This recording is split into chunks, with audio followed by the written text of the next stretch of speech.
নমস্কাৰ প্ৰিয় বন্ধু বান্ধৱীসকল, জীৱন সংগ্ৰাম ইউটিউব চেনেললৈ সকলোকে স্বাগতম জনাইছোঁ।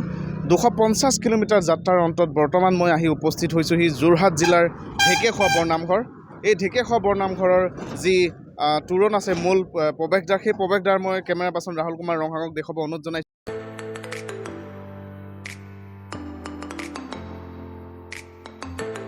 মূল তোৰণৰ পৰা 2 কিলোমিটাৰমান অতিক্ৰম কৰিলেই পোৱা যায় ঐতিহ্যমণ্ডিত ঢেকীয়াখোৱা বৰনামঘৰ।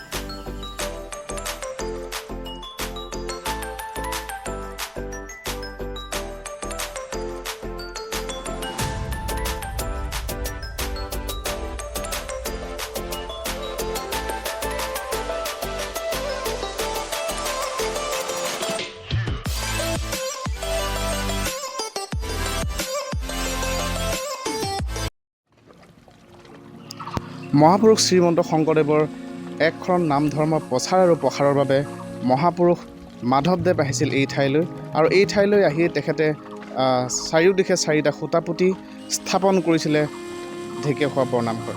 হয়, আমি খুব ৰাতিপুৱাই অহাৰ বাবে এতিয়া সময় হৈছে 8টা, আৰু 8 বজাৰ কাৰণে বৰ্তমানলৈকে আমাৰ ইয়াতে কোনো নামঘৰীয়া বৰ্তমানলৈকে এতিয়া উপস্থিত নাই। আৰু আমি নামঘৰৰ যি ভিতৰচোৰা আপোনালোকক আমি দেখুৱাব অনুৰোধ জনাইছোঁ ৰাহুল কুমাৰ ৰঙাঙক।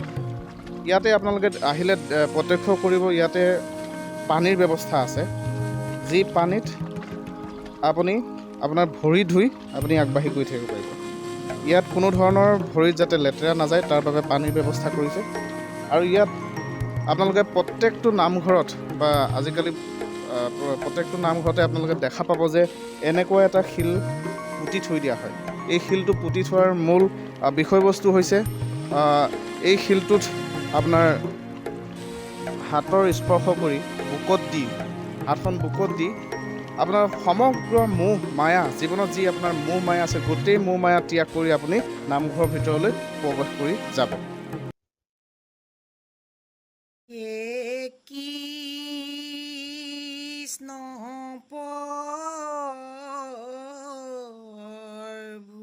কৃষ্ণ। প্ৰথমে এগুচি বন্তি জ্বলাই সকলোৰে অপায় অমংগলবোৰ দূৰ হওক বুলি নেদেখাজনলৈ সেৱা জনালোঁ।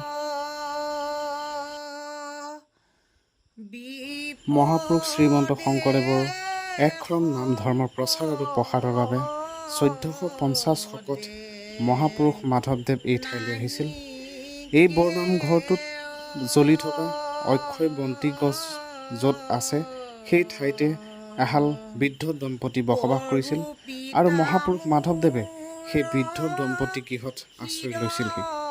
ৰাতি বৃদ্ধ দম্পতীহালে ঢেকীয়া শাকেৰে মহাপুৰুষ মাধৱদেৱক অন্ন খুৱাইছিল। তেতিয়াৰ পৰাই এই ঠাইখনৰ নাম ঢেকীয়াখোৱা হ'ল।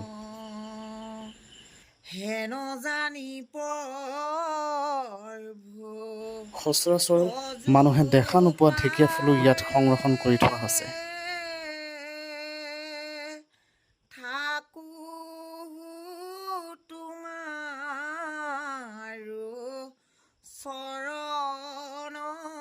এই বটবৃক্ষ গছডালো মহাপুৰুষ মাধৱদেৱে ৰোপণ কৰা বুলি নামঘৰ পৰিচালনা সমিতিয়ে জানিব দিয়ে।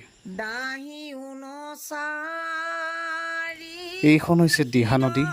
এই দিহা নদীতে মহাপুৰুষ মাধৱদেৱে এই মহাভাগত থিয় হৈ ভৰি থৈছিল।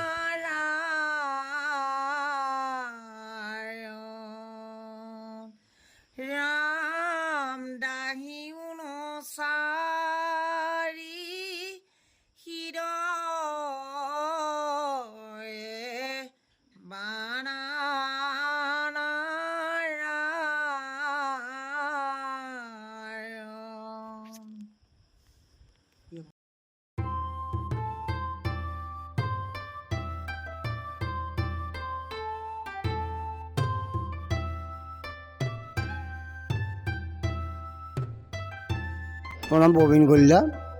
মহাপুৰুষ শ্ৰী শ্ৰী মাধৱদেৱ স্থাপিত ঢেকীয়াখোৱা বৰনামঘৰ যি পৰিচালনা সমিতি, সেই পৰিচালনা সমিতিৰ সভাপতি। 1450 1528 চন মহাপুৰুষ মাধৱদেৱে য'ত আমাৰ অক্ষয় বন্তি গছি জ্বলি আছিলে তাতে এহাল বৃদ্ধ দম্পতী আছিল।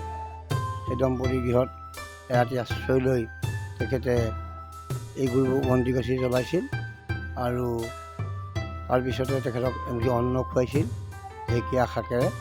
সেয়েহে আমাৰ এই ঠাইডোখৰৰ নাম ঢেকীয়াখোৱা হ'ল। শুদ্ধ সত্যভাৱে সেৱা ল'ব, তেখেতসকলৰ মনোবাঞ্ছা পূৰ্ণ হ'ব। এই সুযোগতে আমি আপোনালোক যে আহিছে, আপোনালোককো আমি আশীৰ্বাদ প্ৰদান কৰিছোঁ। আপোনাৰ চেনেল আগলৈ গৈ থাকিব। মই আপোনাৰ চোলাধৰৰ পৰা আহিছোঁ আৰু ধৰি লওক মই মানে এইবাৰ শৰাইভাগ দিছোঁ কাৰণ গাড়ী এখন কিনা হৈছিলে আমাৰ, সেইকাৰণে আহিছোঁ ইয়ালৈ।